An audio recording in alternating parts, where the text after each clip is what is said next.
Right, so that's what my bike used to perform like. I've had the bike for 2 months. I've done 300 miles on it and it's had 22 charges. As some of my subscribers will know, I've used this bike extensively for e-bike while camping. I've not gone too heavy on the weight. All the camping gear has always been lightweight. I've not asked or demanded too much from the bike. I weigh 60 kilos and I think my camping equipment altogether came to just over 10 kilos, so that's not a lot of weight at all. So like I say, I've had the bike 2 months. A month ago ran into a problem, and this is what happened. I took this video to show the guys at Halfords what was going wrong with the bike, but as it turns out, the bike actually did it in the store when I was there showing them, so I didn't need to show them this bit of video. But I'll show this bit of video now and then I'll come back and explain exactly what's happening.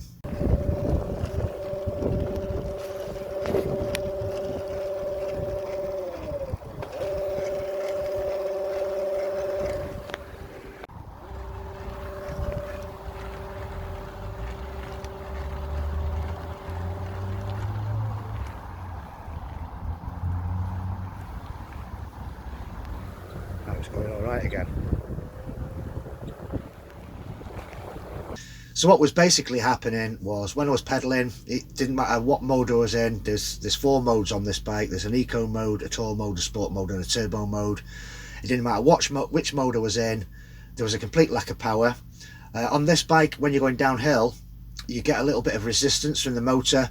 None of that was happening either, and it was only registering 3 miles an hour on the speedometer. So I took it into Halfords on the 8th of September. And we're now on the 9th of October, so they've had it for a whole month, and it's me that's been doing all the chasing to find out what's happening with the bike. Have you ordered any bits in? Have you found the problem? Blah blah blah. So on Monday this week, the mechanic rang me and he said, yeah, we've replaced the brain of the bike, which is just under the frame. He'd also replaced the speedometer, and it also replaced the sensor, which is on the crank, on the inside the crank. He'd replaced that, and he'd also said that he'd used a motor off a display model and replaced the motor. So I went there to collect it today, thinking that yeah, all's good and it's working again. However, I jumped on the bike and I was on a particularly busy junction that meets where the cycle path comes into a dual carriageway, and you have to go through 4 lanes of traffic. You have to go through 2, then there's an island and then another 2.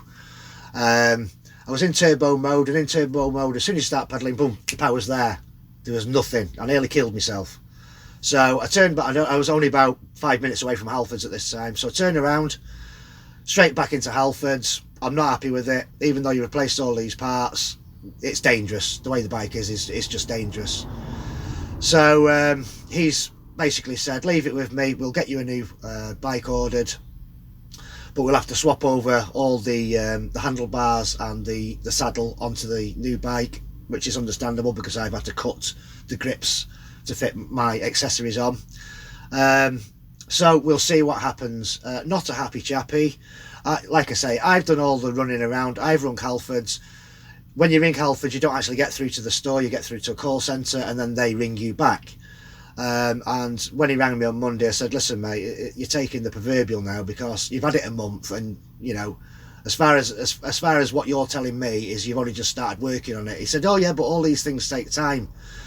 I'm sorry, but if I was to replace the motor, the sensor and the crank sensor and the controller, if I'd had the bits and the knowledge, I probably would have done it in about half a day maximum. So why it's took them a month to do, I don't know. You know, just at my wit's end now. So yeah, I've took it back to them, and I am now waiting a brand new bike with my bits on it. So I'll give you an update when all that happens. Thanks for watching, guys. Let me know if you've had any problems with your bike. I know that a couple of people have commented already on the videos I've already done. A few people have commented, yeah, they've sent their bikes back. Now apparently mine is the 3 sensor type, and on some of the models there's actually a torque sensor in the motor as well. Mine doesn't have that, and I think this is where a lot of problems are coming from. So let me know, guys, if you've had any problems. It is a good bike, don't get me wrong. I think Carrera have over-engineered this one. It's nothing like the 2019 model I had. Very simple. 3 LEDs for the power and 4 LEDs to tell you the battery state. The BMS system was built into the battery, no problems whatsoever. This bike, I think you've just over-engineered it. Anyway, I'm going to stop waffling. See you on the next video, guys. Thanks for watching.